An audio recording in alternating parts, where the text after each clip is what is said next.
Hey, what's up guys? It is Dan from FightWave, and today I'm joined by a fighter who I'm very excited to speak with. If you know anything about Australian MMA, you know it's been a chaotic couple of weeks with everything that's been building up in the welterweight division, but more importantly, the fight that we've got in front of us right now between Joey Luciano and Jono Micallef is one of the fights of the year, on the card of the year in Australian MMA. In my opinion, one of the best cards I think I've seen in recent memory on a regional circuit. Today I'm joined by Jono Micallef, who is not only one of the best and most promising welterweights out of Australia, but one of the most promising young welterweights in the world. Only 24 years of age, 4-0 as a pro, 5-1 as an amateur, an absolute killer, an absolute stud. You know we're going to be tuning into his fight very soon. Today I'm joined by Jonathan Jono Micallef. How we doing today, my brother? Hey brother, doing very good, man. Just come back from training not too long ago. Got home, had a quick shower, and here we are. Yeah. Absolutely. And Jono, it's been a chaotic, I want to say, couple of weeks for you with everything that's been brewing and an insane fight that has come as a result of that. Talk to me, obviously, about how everything's been, and obviously the matchup in front of you in the form of Joseph Luciano, which by no means is an easy fight, but you're always game for a challenge, and today we get to talk about that. So how's everything been? Yeah. Well, when the fight was first brought forward to me, I actually thought that they mispronounced the name because I was like, Joe, isn't he supposed to fight Matt Bale? And this was sort of actually still before they had cancelled the bout. But yeah, so it came to a shock to me, but I was 100% ready for that. Yeah, dude, fucking awesome. No, yeah, absolutely. When that fight between Joseph Luciano and Matt Vale first got announced, I was very excited for it. And I imagine you were very excited for it, as those are two very possible opponents for you to face. And then when it came crashing down, it was just a shock to the system. Then, more importantly, an even bigger shock to the system when they announced, obviously, that you and Joseph would be fighting for the Hex, welterweight belt. That's a massive announcement, and one that shook up Australian MMA. What was the reaction around your close circle when that fight got announced? And obviously, what are some things that excite you about this matchup? Because it's a big fight, and a lot of people were very critical, saying, oh, Jono doesn't deserve this fight, he's very inexperienced, Luciano is ducking Vale. There was a lot of criticism. So what did you make when the fight was first announced? And obviously, what are your thoughts on the matchup going into it? Because it's a great fight for both of you, I'll be honest. Yeah. Well, look, I've been watching Joseph especially for a very long time now. He's always been at the spearhead of the division. And the same with Matt Vale. Even when I was an amateur, I'd still always look at the top guys, see what they're doing, what things are working, especially at that high level. But when the fight first came through to me, it was too good of an opportunity not to take. How can you, as a 4-0 amateur, just a new kid on the block, not take one of the top, I'd say, that's number one and number two, in my opinion. So yeah, for me, winning this fight puts me right at the top of the heap, number one position. So, I mean, you'd be stupid not to take it. You know what I mean? At the end of the day, this is fighting, you're gambling, you're putting your health on the line. So put it on the line, like go out, take the gamble. And I think that stylistically, this matchup works really well for me. Joseph Luciano, he's got that Thai style, but also the heavy wrestling background behind that. I personally think wherever this fight goes, if I stay on, I can dominate everywhere. So it's super, super exciting for me. Yeah, and then from there, we'll see where we go. If I get the call up after a win against Luciano, I mean, that's the way I'm going to go. But if the Matt Vale fight comes up after that, I suppose I'll have to take that and really solidify myself as a number one welterweight contender. No, yeah, absolutely. Hit it nail on the head. I think for you, like you mentioned, who wouldn't want to take these chances? And I feel like that's where we really see Australian MMA fighters really stand out on the regional scene, is that nobody shies away from a challenge.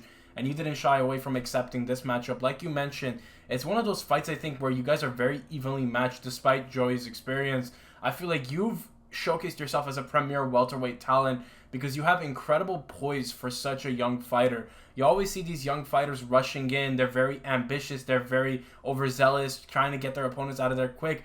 But it seems like with you, you've never really forced the finish, but you've been incredibly poised to where it's always looming in the background. You're very well versed, I should say, on the ground. You're very dynamic as a striker. I feel like this matchup is one of those that if you know what you're watching, it's as high level as an MMA fight can get. It's on UFC caliber. It's any major promotion I feel like would be foaming at the mouth for this matchup, I should say. Thanks, man. I really do appreciate that. I think that one of the things of me being able to keep poised and stay in the moment for my fights has got to be my team. Sam Hayward, my head coach. I've been with him pretty much since the start now. He runs out of Combat One. We work a lot of mentality coming into fights, just as much as we do technique. So like you can be in the gym and training, but when you're outside of the gym, what do people do? And that's when we work on mentality and like your thought process going into the fight. And ever since I made my pro debut, my first fight against Josh Murphy, I think that he was a 4 or 5 fights in when I was just making my pro debut. So since the very start for me, I've been taking risks. My second fight after that, black belt Jamie Spawn, I think he was 3-0, smashing everyone. I think he had a minute or 2 minute sub after that. So it was like always challenging myself, I think has been a big, like very instrumental in keeping me poised in my fights, because every fight is massive. And then once again, look, got Joseph Luciano in front of me. I've only had 4 pro fights. I think he has had 9, and he's at the top of the division. So I think that challenging yourself, number one, is the way to stay composed in fights, because you have so much to take out, and the smallest mistake will cost you the fight. And that's not a price I'm willing to pay. No, yeah, absolutely. You look at you right now, no shortage of experience there. I think obviously you look at the 4-0, you look at the pro records, and people get kind of thrown off for a loop, but you've been fighting, the best of the best since your amateur days. 5-1 as an amateur, 4-0 as a professional at only 24 years of age, going on to 25. That's something we truly see only in Australia, I think, is that amateur circuit really building and, developing talent. That's something that I think has kind of been lost in essence throughout the rest of the world, is that idea of going through the amateur circuit, figuring out the ups and downs, figuring out what works, what doesn't, finding your style, and then translating that to the pros. And like you mentioned, no shortage of, quality opponents. Jamie Sporn is also a very great fighter, and you went in there and you performed like you do. It speaks to the talent that you have and the talent that comes out of your gym. Talk to me just about, this idea of the underdog, because I feel like that's been a theme for you throughout your career and throughout your pro circuit. It's really silencing the critics and showing them that, this isn't just your average 24-year-old welterweight. This is a guy who has the makings of a future contender across any promotion. Yeah, look, I've always been the underdog, and I think that that's sort of something that actually really excites me more than anything in a fight. It's when people doubt me. It's just like, okay, I'm going to show to you what I'm capable of. Yeah, and like you said, for most of my fights, I have been the underdog. I've always been the one that's been counted out. So it's sort of it's cool. But at the same time, people also don't, they don't really pay attention, and it's because they can't. They don't see what I do at the gym. Ever since I started in MMA, I've pretty much been training with UFC level fighters and fighters currently in UFC from the get-go. So that's given me the opportunity to really like be comfortable in those hard positions, because you've seen it and felt it from people at that level. Like Jake Matthews and Jimmy Crute, I think I met them after I'd only fought twice, and I've been training and still am training with them now. So, for the last 3 to 4 years, being able to get rounds in, pick their brain on knowledge, and just really develop myself as a fighter, sort of become a sponge a little bit. No, yeah, definitely. And Yeah. you mentioned, obviously, the likes of Jimmy Crute and Jake Matthews, and just being under their tutelage with the wealth of experience that they have, being able to pick their brains. What has that experience been like? Just being able to see how far they've gone in their respective careers, and how does that motivate you moving forward? Just in terms of, looking at what they've done, being able to train with them, compete with them, and have that competition, kind of just to gauge where your level is at in retrospect to where they've gotten. How does that motivate you, with all that you've done thus far?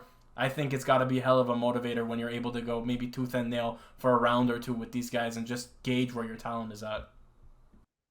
100%. It's funny because when I first met these two men, I was starstruck. It's like, I've been watching you guys for years now, I've seen all your fights.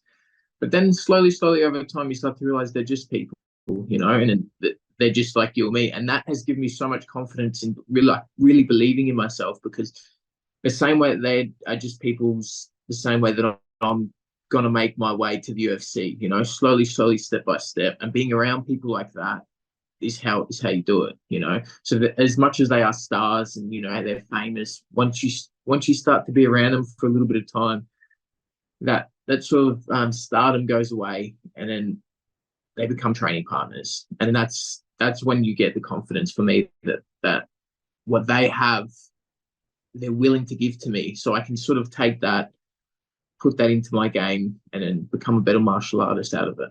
No, yeah, absolutely. And I love that. You know, it's like you mentioned, obviously they go from that, you go from being starstruck by them to like, maybe being Jake the UFC fighter to just being Jake, my training partner, my friend, my, acquaintance. That's like the most, I think the most fulfilling part about MMA is when or any, I should say any martial art or discipline is when you step into that gym, that idea of seeing a fighter on the big screen to them just being someone that you can fight in, it really shows that no matter the star power that they have, no matter the name that they have, you're all just equal, you're all just one in the gym, and that's really what I love about this sport.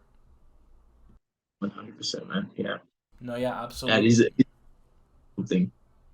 No, yeah, it's something for me that I love, and with you, Jono, more specifically, I love this just this mindset that you show, this maturity that you show from such a young age in this sport. Because oftentimes you look at young fighters, they kind of really lose themselves in this sport, really, because you look at obviously the star power, the blueprint laid forth by some fighters.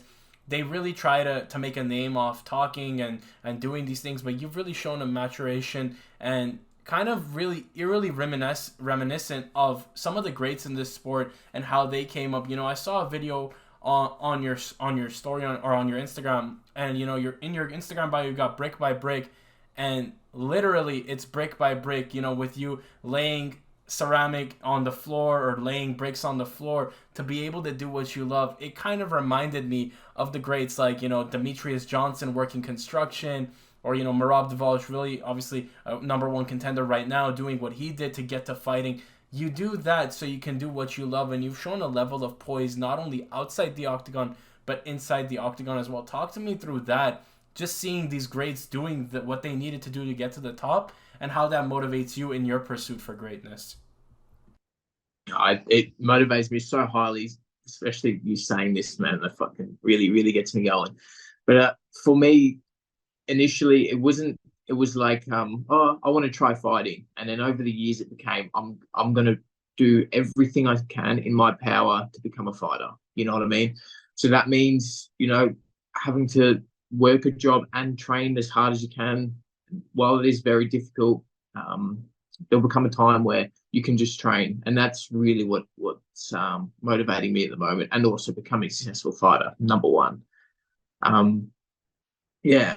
But I think that the me being a tradie actually is sort of a good thing. Keeps me on my feet. It keeps me fit, especially with working with my old man. It gets a bit difficult sometimes, but especially when you're sore and all that. But yeah, no, it's sort of like a clear path of having to work, and then you're almost working two jobs until you can get enough money to from fighting to live off, I suppose. So that's just me right now. Just I'm sort of in the trenches working two jobs. I'm like doing as best as I can, and slowly, slowly making that transition from working to fighting full time. No, yeah, absolutely. Yeah. I love that level of it takes a certain level of discipline, I think, to truly become a fighter. And at a young age you've really honed in on that discipline quite nicely.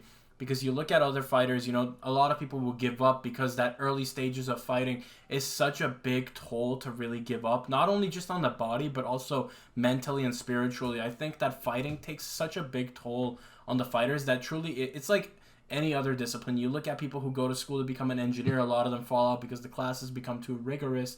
It's the same thing with fighting. Mm-hmm. A lot of people fall out of fighting because it becomes too rigorous of an activity. It becomes a lot of high risk with no reward. There's a lot of stuff you have to do to get to that top, and truly, it's one of those things that until you kind of see it through, it's hard to really find any benefit in it. But when you see fighters like yourself carrying that journey and pushing forward, it gives all the motivation to people like us and the people around you to that, this is something worth seeing through. So I wanted to commend you on that first and foremost.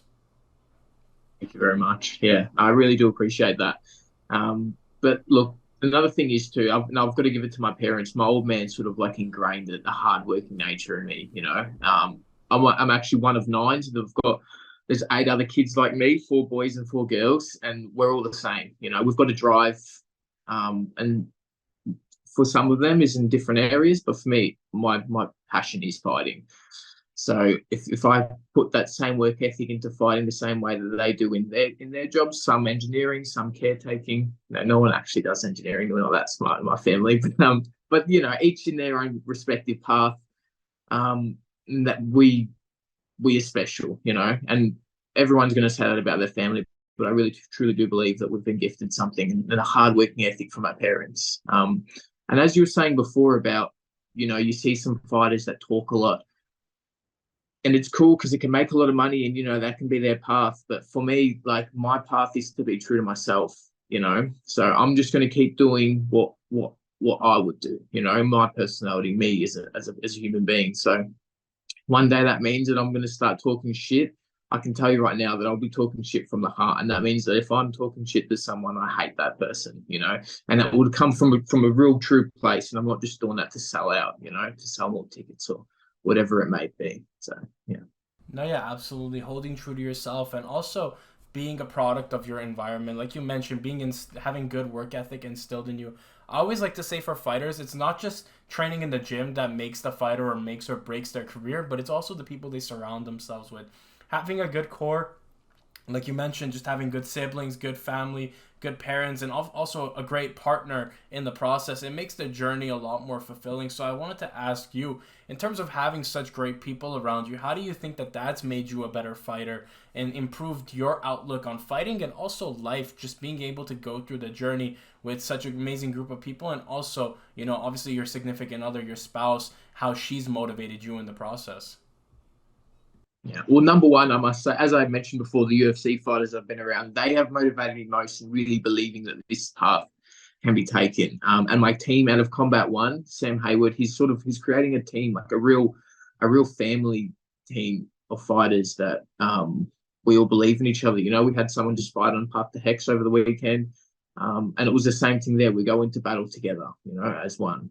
And outside of the sort of the gym, my significant other, I got married at the start of this year, and she has been a massive part in just supporting, but also helping in, like, I'll go to work, go straight to training, not come home till 8:30. The house is cleaned and it's cooked. It just makes it so much easier to go in there, forget about all the small life things, washing your clothes, and just focus on, focus on my goal, which right now is fighting. So I'm truly blessed to have all these sort of people around me, from my, inside the gym to get knowledge from, serious team to get motivation and, be able to have good training partners. And then outside of that, I have a great family, I have a beautiful wife. So I really am blessed, man. Like, just saying it's sort of making me realize how I'm just surrounded in every area by great people, and yeah, it's It's cool all to actually be able to talk about it sometimes. No, yeah, absolutely. It's one of those things where you pinch yourself almost to just see if it's real, but truly it is a blessing in disguise to see just having fighters that have a strong support system and how that improves them, because like you said, it takes all the other stress and alleviates all the other burdens off you, and you're able to do what you love, and you've produced some great finishes in the octagon. And more importantly, I like to throw a little bit of the name in the hat around with who's the best fisherman in Australia in the MMA circuit. I think you might have to throw Jono Micallef's name in. Right. You have to throw your name in that hat. You've caught some serious fish. I gotta ask you, just in terms of being able to go to the lake or go to the river, blow off some steam. What's that been like? And do you think that you are the best fisherman in the Australian MMA regional circuit? Man, I'm yet to see another Australian MMA fighter. I haven't seen anyone that sort of produced any good fish like I have. So I definitely am taking that belt. I think that's mine. Yeah, look, I've been fishing since I was a kid. My old man always used to take me, and since I started fighting, I've actually found more of a passion with fishing because it just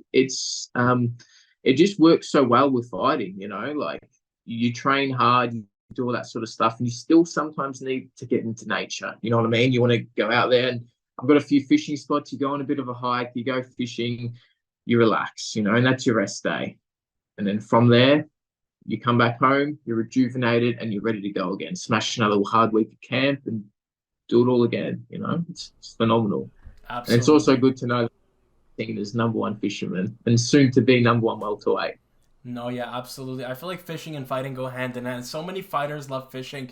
It speaks to just the patience you need to have, not only as a fighter but as a fisherman. Obviously, waiting for the fish to take the bait. Same way, in the octagon, you need a fighter to bite on the feints or bite on that in order to throw your combinations or let loose.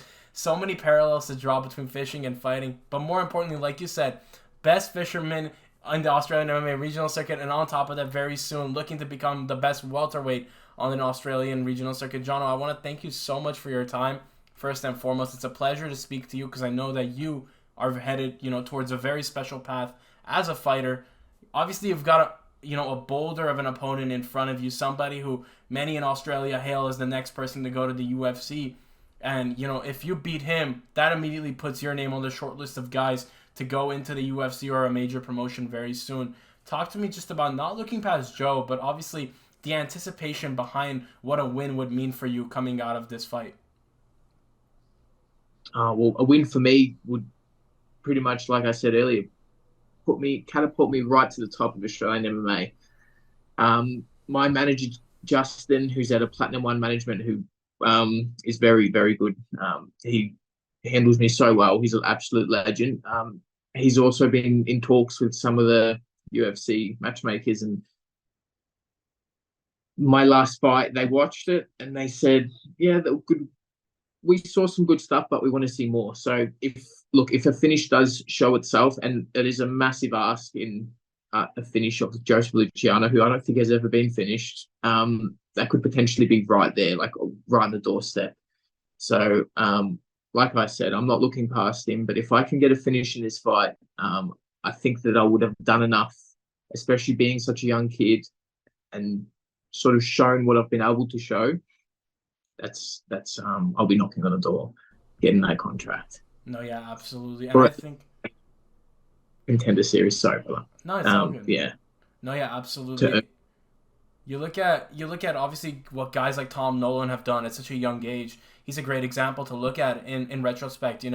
All it takes is just a young promising talent out of Australia with a great streak of wins like Tom had done, and you're knocking on that doorstep. And I have no doubt that with a win over Joe Luciano, who's a great opponent, a great matchup, a great step up in competition, more importantly, you know, that will get you very much in the vicinity of the UFC or any major promotion. And if that doesn't work, obviously, or if that isn't enough, I know that you have no doubt in my mind that you'll be looking for somebody else to maybe add to the resume. You mentioned obviously at the beginning, if it's not enough a win over Joe, I would have no problem fighting Matt. Is that a matchup that possibly excites you if this win is not enough? 100%. Yeah. Look, Matt Vale, he's been at the top for such a long time now that I think that it'd be silly not to. If you really think you're number one, if you really want to solidify yourself and be undeniable in the regional scene, yeah, that would 100%. But if an opportunity to fight in the UFC comes before that, man, you'd be stupid not to take it. You know what I mean? The fight against Matt Vale is a UFC level fight anyway in its own. So you'd be better off just getting the money for it, fighting UFC for a fight at that level, because at the end of the day, we are like fighters are a business, So number one is, for me at least, being true to yourself, but after that, it's business. So you need to, like I said earlier, for me to work less and get paid more through fighting, that's a very very high goal at the moment. Absolutely, gauging the risk and the reward, and there is no shortage of risk going into November 18th at X Fight Series 28. Jonathan Micallef, Jono, you are doing phenomenal things. I look forward to watching this fight. It's the card of the year, guys, with Jono Micallef versus Joseph Luciano for your main event. a fight for the ages on the Australian regional circuit. There truly is nobody doing it like Hex. They are doing a great job. Cody Haddon versus Sean Gauchi co-main event. It's a fight that is going to solidify the future of Australian MMA, I think, for a very long time, with the amount of young, exceptional talent on this card. And Jono Micallef is just one of the many talents that I think will be knocking on the doorstep of the UFC very soon. Jono, thank you so much for your time. To the fans at home watching, do be sure to check out Jono on social media. I'll be linking all of his socials in the description down below. It's been me, Dan, from FightWave. Have a great day, guys.